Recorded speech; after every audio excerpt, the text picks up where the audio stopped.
because I think it'd be really cool to have all these like third-party things available for Cybertruck. Awesome. Thank you. All right. I mean, you could also probably just, you're that close, you could just say it or something, I don't know. Actually, we'd like you guys to queue up behind us. So Okay. 3 mics. All right. Yes, so Go just ahead yeah, and queue get up. in line. Thank you. And try to make the question short so we can get through a lot of questions.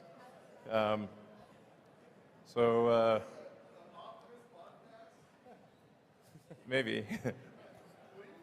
Oh, you mean just like a Tesla team doing a podcast about Optimus? Oh yeah, sure.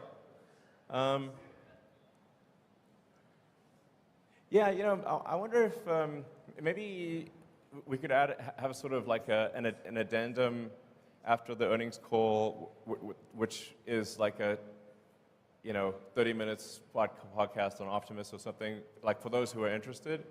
Okay, I think we'll do that. So, anyway. Great. All right. Hey, Elon, thanks for doing this today. It's an awesome event. Thank you. Welcome. Thanks for coming. Hope you guys are having a good time. Yeah, having a great time. I'm pretty confident we have the funnest shareholders meeting by a long shot. Undoubtedly, yeah. It's amazing. So, So I'm really excited about a lot of things with Tesla. It's hard to pick a good question that is going to cover everything. But with the energy side of the business, I think it's hugely underrated. I mean, we got tons of problems California with rolling blackouts. Sure.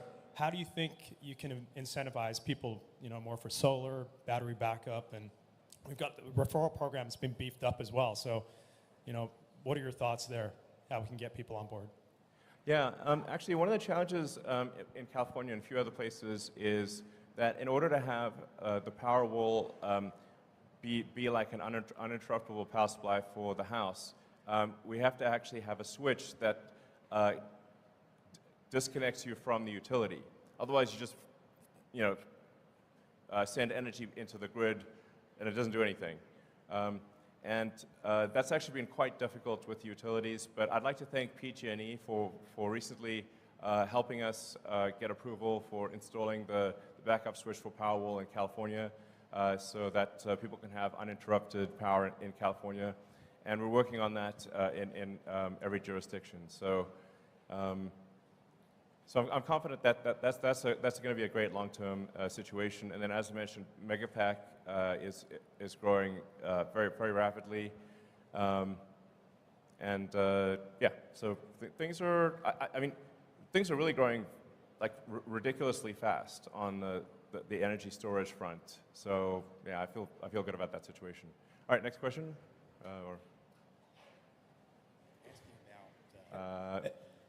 Hello. Great. Hey, Elon, a lot of people have just kind of been wondering, how are you doing? So just wondering, what's up? How you doing? How you feeling? We saw you were partying in Cabo recently, so just What, me? Must have been someone else. yeah, so how are you doing? Just human to human, how you doing? Well, I have to say, it's been of a roller coaster situation.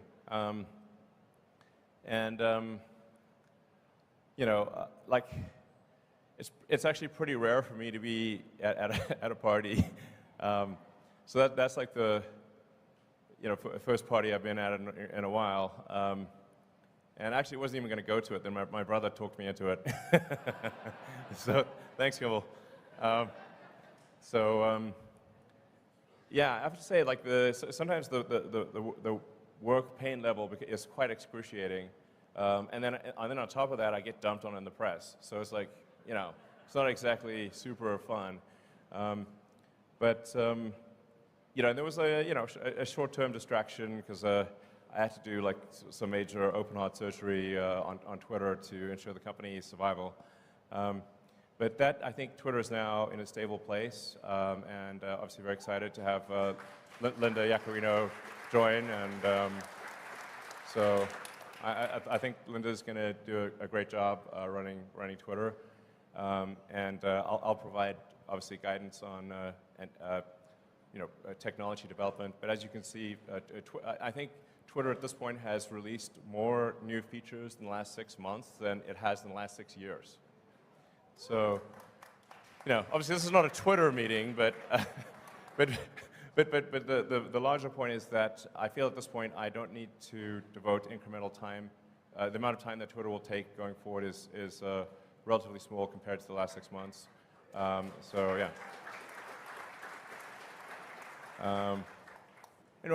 Apart from like there's like some macroeconomic things that we can't do anything about. Overall, I feel very good about the health of the companies, and I'm increasingly optimistic about the future. Thanks for asking. It's kind of you to ask. So.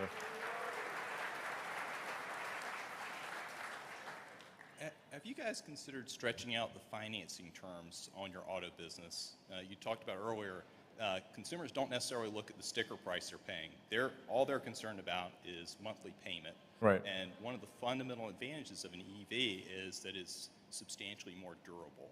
And so would you guys ever consider stretching terms out to 10 years, especially in this rate environment, given the shape of the yield curve? Extending the terms out that farther, you'd actually be capturing a lower cost of funds. Yeah, I mean, the important thing to appreciate is that, like, that the vast majority of the financing is from banks. So it's kind of whatever the banks are prepared to do. I mean, this year, I guess we'll do on the order of $100 billion of sales. And we don't have $100 billion in cash to finance that. So the vast majority of it has got to come from banks. So it's really the bank's choice of what they're willing to do. And it has been tricky with banks recently because, as I mentioned earlier, if you're a bank and you're not sure whether you're going to be alive or not, it's a pretty big distraction, and increasing your auto loan portfolio is very much a secondary priority. So it's just important to appreciate it's not up to Tesla, it's up to the banks. And there's not some easy solution where you can say have a so-called a captive financing arm, et cetera, because you have to securitize those loans, and the market for securitizing them is weak. There is no. I wish there was an easy path, but there isn't. So, I think it's just important to remember that the economy moves in cycles, and we've had a very long period of upcycle. The next 12 months will be, I think, difficult for everyone. And I think, when Berkshire Hathaway had their annual meeting, Warren and Charlie actually said, like, hey, this year, the Berkshire companies are going to make less money. They're very well-run organizations, and I think that's just generally true for the economy. So. It's also important to remember that there are good times and there are dark times, but then the good times follow the dark times. So my advice would be, don't look at the markets for the next 12 months. If there's a dip, buy the dip. And I think you will not be sorry because there's just generally a sort of there's an economic cycle to things, but things come back up. So my guess is tough times for a year. Like I said, just my guess. But then Tesla will emerge stronger than ever, and the long term, if you say like net present value of future cash flows, will be incredible in my opinion. All right. So.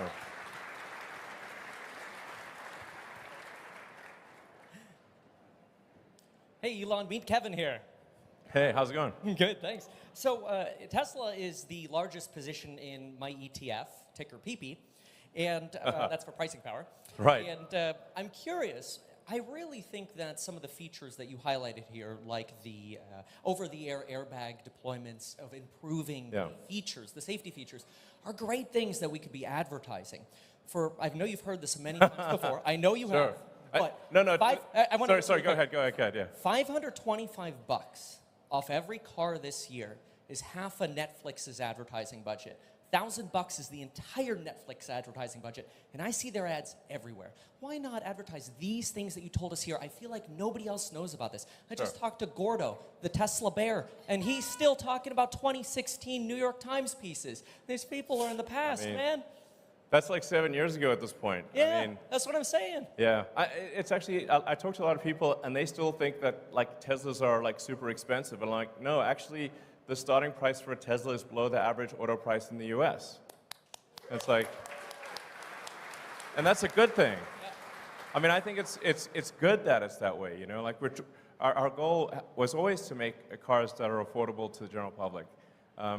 So I hear you. I mean, I think, and it's indeed ironic that, you know, Twitter is like highly dependent on advertising. So, you know, here I am, it's like, you know, never used advertising really before, and now have a company that's highly dependent on advertising. So I guess I should say advertising is awesome and everyone should do it, and productivity. So I think that is something that might make sense in the future. But overwhelmingly, the focus right now for Tesla software, apart from improving safety, is achieving full self-driving, and then getting full self-driving to be much safer than human driving. And then once we achieve full self-driving, I think that there could be a lot of opportunity for apps and whatnot. So, but you know, even in the car as it is today, for a Model S and X, we've made a sort of a full Steam integration. So you can actually just literally log on with a Model S or X with your Steam account and play any game that is on Steam, which is a lot of games, which is pretty wild. I think a lot of people don't know that. You can play with a keyboard and mouse. You can play with a joystick or controller. You can also play Netflix, YouTube, or anything else. I mean, for my little son X, he loves watching, you know, actually loves watching rocket videos in the rear screen of the Model S and X. So yeah, so it is something that we will do long term. But what I'm saying is we already have a lot of stuff there, and we'll do more as self-driving becomes a reality. So.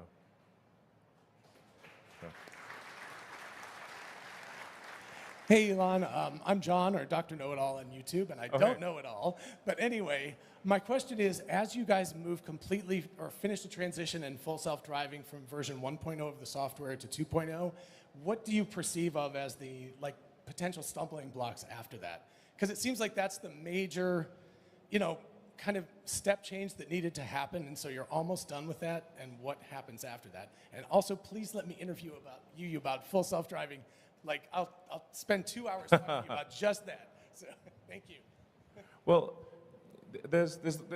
one can really think about full self-driving as sort of a march of nines of reliability. So we need to get to the point where the probability of injury is... I'm Josh Phillips, long-term retail investor. My question's about battery-grade lithium supply in the next 10 years. You know, lithium experts all agree that mines are just not coming online fast enough to meet battery supply. And actually, Drew Baglino pointed this out recently. Some mines take 10 years plus to be permitted.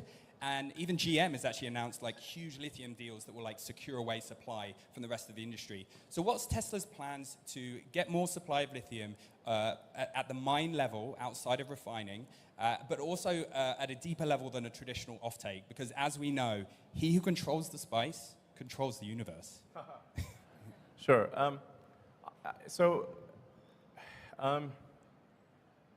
Lithium is one of the most common elements on Earth. But taking the lithium ore and refining it to battery grade is extremely difficult because the purity levels required for a battery are extremely high. If you have even a small impurity, then you will degrade the life of the cell dramatically. So you need ultra-pure battery grade lithium, and that's why our focus is on refining as opposed to mining. Thank you.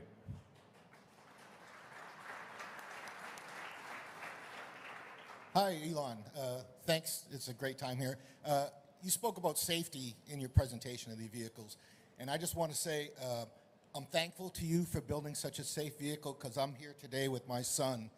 We drove in his Tesla 3 over here that he replaced with the one that he got rear-ended significantly in, and it destroyed the car. But we're able to be here today, so Great. Thank you very much. Absolutely.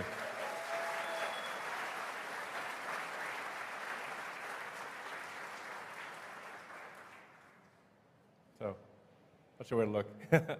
Okay. Hey, how's it going? My name's Austin Gregory. I'll ask about this because I don't think it gets near enough love. But I was wondering if there are any updates on the next-gen Roadster, actually. Yeah, I know it's sort of like the cherry on top and all that stuff. Yeah. You guys have a lot on your plate, if you've said before. But if there's any updates on like the release timeline, all that stuff, the SpaceX package, maybe. Yeah. That'd be amazing. Thanks. Totally fair and reasonable question. Where is that thing? We expect to complete the engineering and design of the next-gen Tesla Roadster this year, and hopefully start production. This is not a commitment, but hopefully start production next year. So, but it is like as you alluded to. It's not even the icing on the cake. It's the cherry on the icing on the cake. So I wouldn't expect it to be like. It's definitely not going to be a huge contributor to revenue. It will be a modest contributor to profitability, but it will be sick. So, and there's some value to me running two companies because the next-gen Roadster will have the SpaceX option package. So, that'll make it truly next level. So. Hey, Elon. Eva Macmillan here. First of all, I want to thank you for making the absolute best, safest, and most fun cars in the whole world. Cars in Florida, we are seeing many, many more cars in Florida than a year ago. Yeah. Matter of fact, cars are doubled. So the question is, we all want Tesla insurance. Oh, is it coming? Oh, yeah. Actually, that's a great question.